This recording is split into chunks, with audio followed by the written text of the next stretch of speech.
To the guy who was following the girl. So this happened a few months ago. My best friend P and I had just gotten out of school. We decided to get ice cream after school, and before we know it, it's 6 p.m.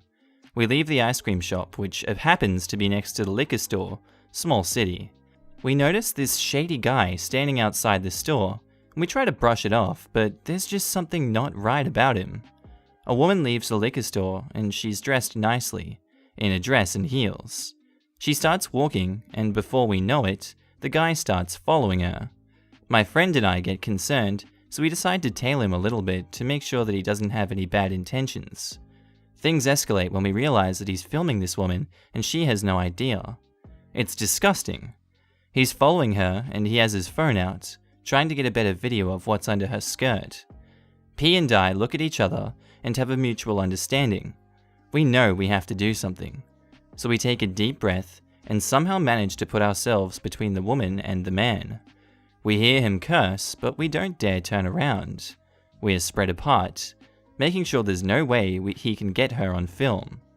Mind you, we're both 5'1", 17-year-old girls. Our hearts are racing, but we don't move away until the woman safely enters a restaurant, which is about 2 blocks away. She's in the restaurant, but this guy does not want to give up. He's waiting outside for her. He's lingering and even tries to peer inside through a window. P and I know we have to tell the woman what's going on just in case he tries something. So we step inside this fancy restaurant and spot the woman on a date with her boyfriend. I tap her on the shoulder and I fill her in. She's shocked that he followed her for 2 blocks and how she had no idea. I let her know that he's waiting outside and I give her his description, just in case he follows her anywhere else. She thanks us profusely and even gives us a hug. P and I leave the restaurant, feeling relieved because we both know we could not live with ourselves if something had happened to her. So the creepy guy following her, let's not meet again.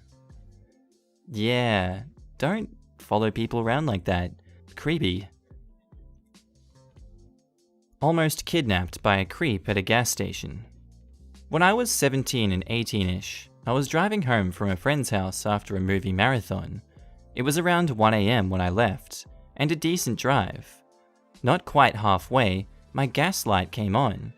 I had a few creepy catcall experiences at gas stations, and I was a little paranoid stopping that late in the middle of nowhere as a 110-pound teenage girl. In the end, I think if I wasn't so cautious, I would have been kidnapped or killed.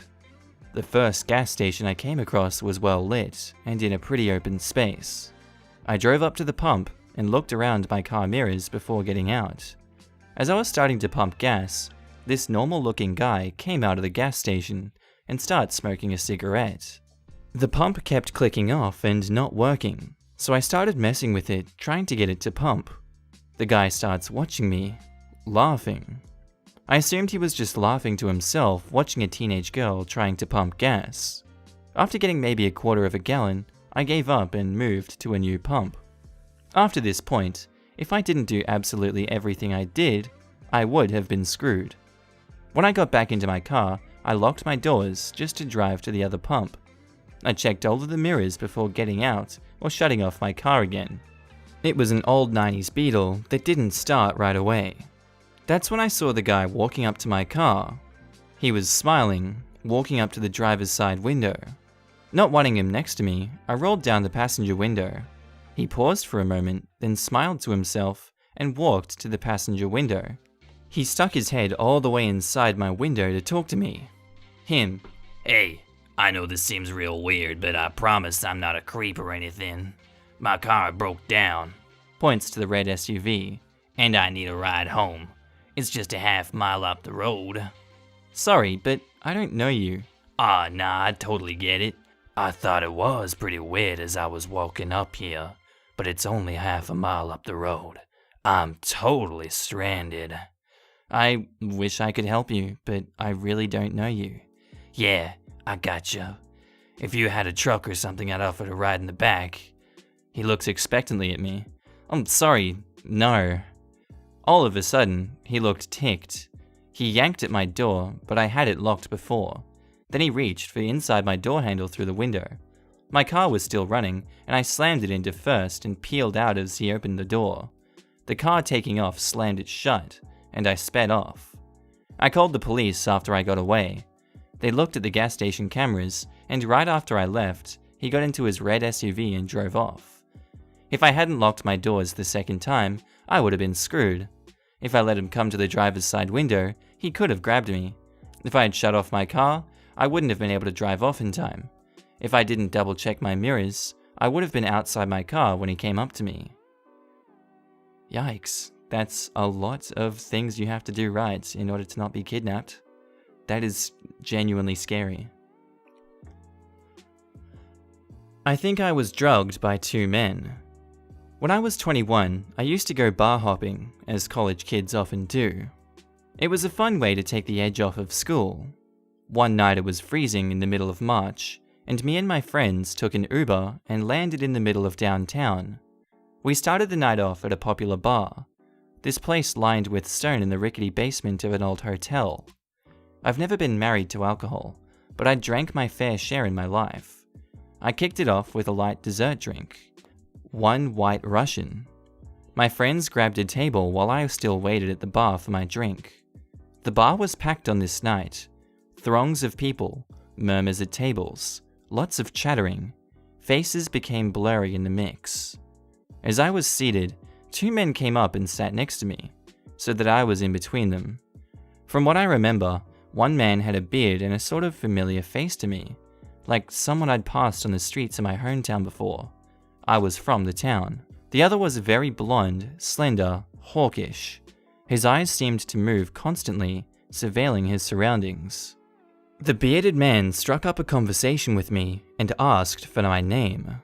We chatted briefly and lightly of some mundane things, where we'd gone to school, what we're up to now. We looked at each other when we talked. I found out he'd gone to the same school as me, but a decade earlier. He seemed concerned I was only 21. His brow furrowed when I mentioned my age. And then the blonde man flirted with me, wrapped an arm around me, and leaned in super close so that I could smell his breath, reeking furiously of alcohol. He had a slight accent. Russian, maybe? I begged off, somehow, turned around to plead with my friends, who were laughing and engaged with each other, and aware of none of what was happening to me. Then I grabbed my drink, forced myself away from them, nonchalantly slipped, and sat at the table with my friends. I noticed both of them had turned to stare at me, so I looked away. I didn't think that much of the man's aggressive flirting, or how I'd nearly been trapped between them. I reasoned that when you got out, you get flirted with. It goes with the territory. About 20 minutes later, we agreed to depart the bar. I scanned the crowd to see if the 2 men were there, as I was leaving and I didn't see them. Exactly a half hour following my 1 drink, my vision began getting blurry as we turned a corner to go to the next bar. My ears felt hot and my eyes began tearing up. Then an immediate sickness hit. Waves of nausea, lightheadedness. I ran into the bathroom of a dive bar and vomited profusely into a toilet there. I remember feelings of anger, confusion, sadness, and then the night dips out for me. I know I wasn't unconscious, but there is a long gap in my memory. My friends apparently called it a night, seeing how sick I was. They wrapped me in a coat, and we took an Uber back to their apartment. I slept there for about 14 hours, awakening late the next morning. I don't even remember sleeping. It was like a long interlude of death. Reflecting back on this, I'm pretty certain I was drugged by those men. They saw me alone at a bar, and they exploited my vulnerability. I have never had the same effects from drinking as I did that night, even as I've gotten blackout drunk. This was a profoundly different feeling than my typical sickness from alcohol. I don't remember the name of the bearded guy, sadly, and I've never seen either of them since. So, those 2 men, let's never ever meet again. And screw you for scaring me away from something that was once enjoyable for me. Edit. Lots of victim blaming in the comments. Cool. I wasn't sexually assaulted, but no wonder victims don't come forward with their stories. Yikes, one of the comments. That's a disgusting way predators distract their victims.